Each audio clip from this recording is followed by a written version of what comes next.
ہم وہی کہیں گے جو ہمارا دین ہم کو بتاتا ہے. عمل کرو تو تمہارا بھلا ہے، نہیں کوئی عمل کرے تو نقصان ہمارا نہیں ہے، اسی کا نقصان. السلام علیکم ورحمۃ اللہ وبرکاتہ. اس سے قبل میں نے چند مسائل روزوں سے متعلق عرض کیا تھا. آج کی نشست میں ہم وہ چند مسائل عرض کریں گے جس سے یہ معلوم ہوگا کہ وہ کون سی حالتیں ہیں کہ جس میں شریعت مطہرہ نے، ہمارے دین نے روزہ نہ رکھنے کی اجازت دی ہے، یعنی بعد میں وہ روزوں کی قضا کر لیں. تو اس سلسلے میں ہم چند مسائل عرض کریں گے. پہلے تو ایک حدیث پاک اور پھر فقہ حنفی کی روشنی میں چند مسائل. نبی کریم صلی اللہ تبارک و تعالی علیہ وسلم سے پوچھا گیا کیا ہم سفر کی حالت میں روزہ رکھیں؟ حضور علیہ السلام نے ارشاد فرمایا چاہو تو رکھو، چاہو تو نہ رکھو. پھر حضور علیہ السلام کا ارشاد ہے کہ اللہ تعالیٰ نے مسافر سے نماز کو آدھا فرما دیا، یعنی 4 رکعت والی فرض کو 2 رکعت کیا ہے، اور مسافر اور دودھ پلانے والی اور حاملہ سے روزہ معاف ہے. معاف سے مراد یہ کہ ان کو بعد میں روزوں کی قضا کرنی ہے رمضان گزرنے کے بعد. سب سے پہلے یہ بات ذہن میں رکھیں کہ یقیناً ہمارا دین بہت آسان ہے، بہت سہل ہے. بس دین کو سمجھنے والوں کی ضرورت ہے. لوگ سمجھتے نہیں ہیں اور بے سمجھے جو ہے طرح طرح کی باتیں بناتے ہیں. دوسری بات یہ کہ شریعت نے سفر میں روزہ نہ رکھنے کی اجازت دی ہے، تو ذرا 1500 سال بیک جائیے آپ. اس زمانے کا سفر اور آج کا سفر، اس میں کتنی آسانی ہو گئی ہے. پہلے اونٹوں پر، خچر پر، گھوڑوں پر، اور جنگلات کے راستے، پہاڑی کے راستے، تنگ و تاریک وادیوں سے، صحرا سے گزر کر سفر کرنا پڑتا تھا، جہاں میلوں تک پانی کا کوئی تصور نہیں تھا. اتنی پریشانی کے عالم میں سفر ہوتا تھا. تو جو حکم اس وقت تھا، حکم تو آج بھی ویسے ہی ہے. لیکن اگر آج ہم یہ دیکھیں کہ سفر کتنا آسان ہے، کہ مہینوں کا سفر، ہفتوں کا سفر دنوں میں بلکہ گھنٹوں میں ہو جاتا ہے. بس سے، ٹرین سے، پرائیویٹ کار سے، ہوائی جہاز سے چند گھنٹے میں آپ جو ہے مطلوبہ مقام پر پہنچ جاتے ہیں.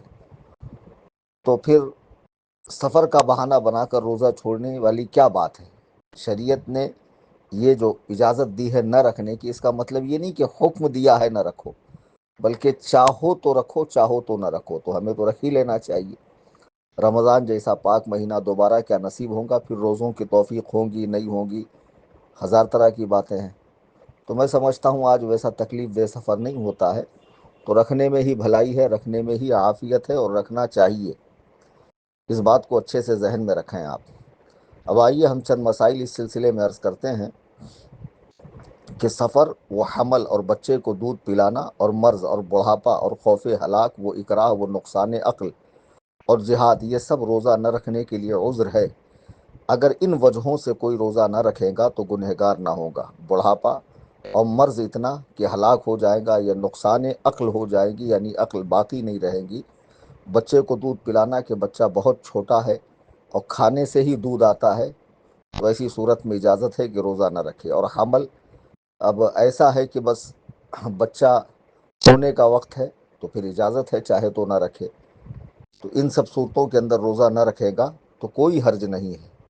اور سفر کا مطلب بھی سمجھ لیجئے کہ 92.5 کلومیٹر، احتیاطاً بتا رہا ہوں میں، 92.5 کلومیٹر جس کو جانا ہو، اگرچہ وہ سفر کسی ناجائز کام کے لیے ہی ہو، یا کاروبار کے لیے ہو، یا رشتہ داری کے لیے ہو، یا کوئی اور کام کے لیے ہو، 92.5 کلومیٹر کہ دوری پر جب بندہ جاتا ہے تو مسافر کہلاتا. بستی چھوڑتے ہی اس پہ فرض نماز آدھی ہو جاتی ہے. جو 4 رکعت ہے وہ اس کو 2 پڑھنی ہے. یہ نہیں کہ مغرب کی 3 1.5 پڑھنی ہے، یا فجر کی 2 1 پڑھنی ہے، بلکہ جو 4 رکعت والی ہے وہ 2 پڑھنی ہے.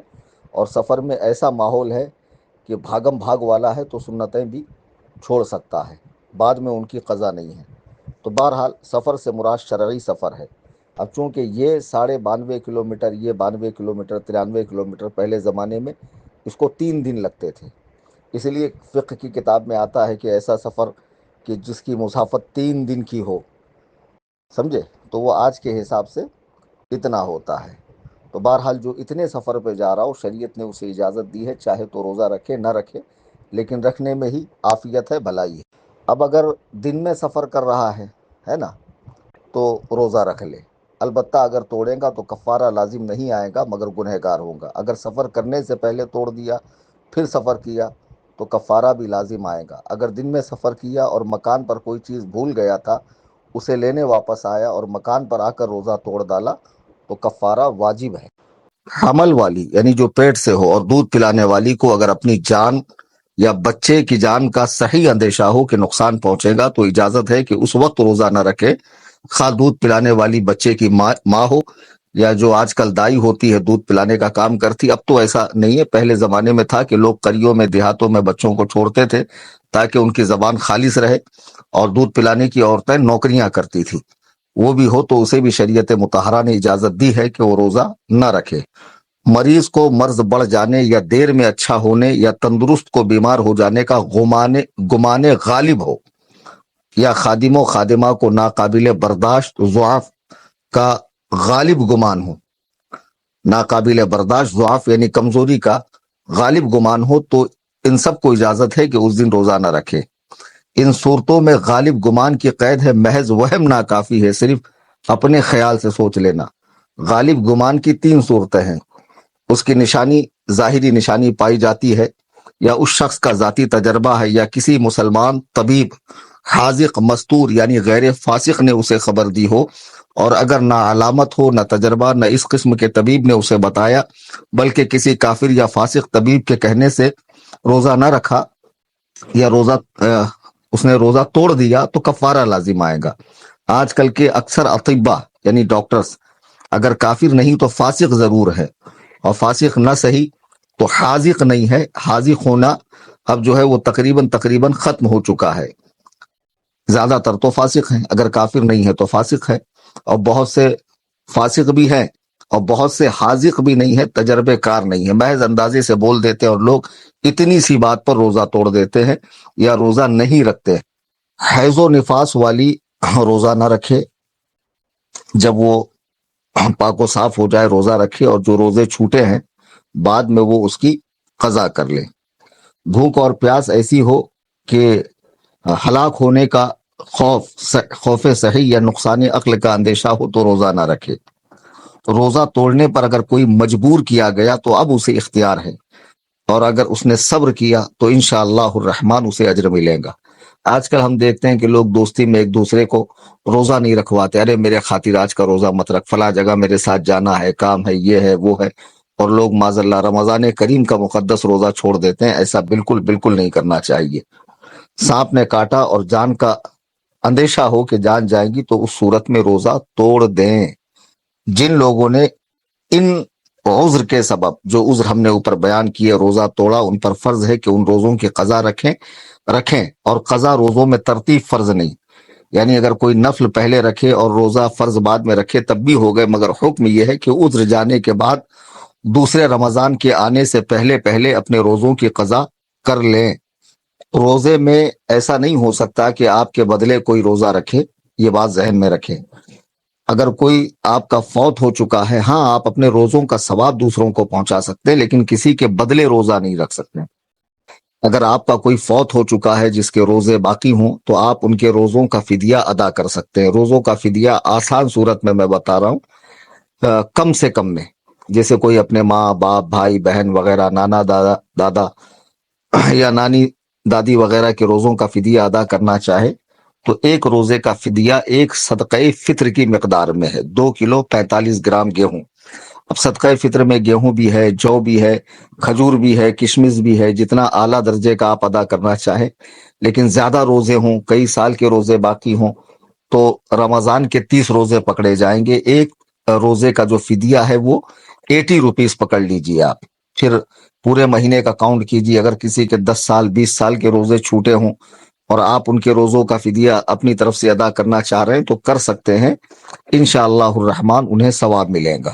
شیخ فانی یعنی وہ بوڑھا جس کی عمر ایسی ہو گئی کہ اب روز بروز کمزور ہی ہوتا جائے گا، جب وہ روزہ رکھنے سے عاجز ہو، یعنی نہ اب رکھ سکتا ہے نہ آئندہ اس میں اتنی طاقت آنے کی امید ہے کہ روزہ رکھ سکے گا تو اسے روزہ نہ رکھنے کی اجازت ہے، اور ہر روزے کے بدلے میں فدیہ یعنی 2 وقت ایک مسکین کو بھر پیٹ کھانا کھلانا اس پر واجب ہے، یا ہر روزے کے بدلے میں صدقہ فطر کی مقدار مسکین کو دے دے۔ صدقہ فطر کی مقدار اوپر میں نے عرض کی ہے 2 کلو 45 گرام گیہوں، جس کی موجودہ قیمت 80 روپیز ہوتی ہے، یعنی یہ مسئلہ میں عرض کر رہا ہوں 2025 کے رمضان المبارک میں۔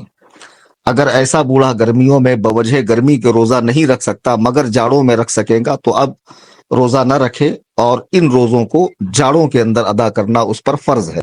اب کسی بوڑھے نے اپنے روزوں کا فدیہ ادا کر لیا، روزہ نہیں رکھ پا رہا تھا، رکھنے سے اس کے بڑھاپے میں، کمزوری میں یا موت واقع ہونے کا ڈر تھا، اس نے فدیہ ادا کیا، لیکن اب طاقت آ گئی، اس کو فدیہ دینے کے بعد طاقت آ گئی تو روزہ رکھ لے۔ وہ جو فدیہ اس نے دیا ہے وہ نفلی صدقہ ہوگا، ان روزوں کی قضا اس کو کرنی پڑیں گی۔ اور فدیے میں یہ بات یاد رکھیں، یہ اختیار ہے کہ شروع رمضان ہی میں پورے رمضان کا ایک دم فدیہ دے دے یا آخری میں ادا کرے، اور اس میں تملیک یعنی مالک بنانا شرط نہیں ہے، بس دے دینا کافی ہے۔ یہ بھی ضروری نہیں کہ جتنے فدیے دیے ہوں اتنے ہی مساکین ہو، یعنی 30 فدیے ادا کرنے ہوں تو 30 مسکینوں کو دے، نہیں، بلکہ ایک مسکین کو دینے سے بھی تمام فدیے ادا ہو جائیں گے۔ یہ چند ضروری مسائل میں نے عرض کیے ہیں، ایسا نہیں ہے کہ یہی تمام مسائل ہیں۔ میں عرض کروں گا کہ روزوں کے جو بھی مسائل ہیں وہ اپنے شہر کے عالم دین سے آپ رجوع کریں، اپنے شہر کے بڑے عالم سے، سنی صحیح العقیدہ بریلوی مسلک کے حنفی مذہب کے عالم سے رجوع کریں، اور اپنے روزوں کے، سحر کے، افطار کے، نمازوں کے، تراویح کے، زکوٰۃ کے، صدقات کے، قربانی کے، حج کے، عمرہ کے، جو بھی ضروری مسائل ہیں، عبادات کے، معاملات کے، لین دین کے، وہ سارے سنی علماء سے پوچھا کریں۔ یہ چند مسائل میں نے عرض کیے ہیں، اسے آپ بغور سماعت کریں، اس پر عمل کریں، اسے دوسروں تک شیئر کریں، اور اس چینل سے زیادہ احباب کو جوڑیں۔ اللہ تبارک و تعالی رمضان کریم کی برکتوں سے آپ سب کو مالا مال فرمائے، اور آپ کے روزوں کو اپنی بارگاہ میں قبول فرمائے، آمین۔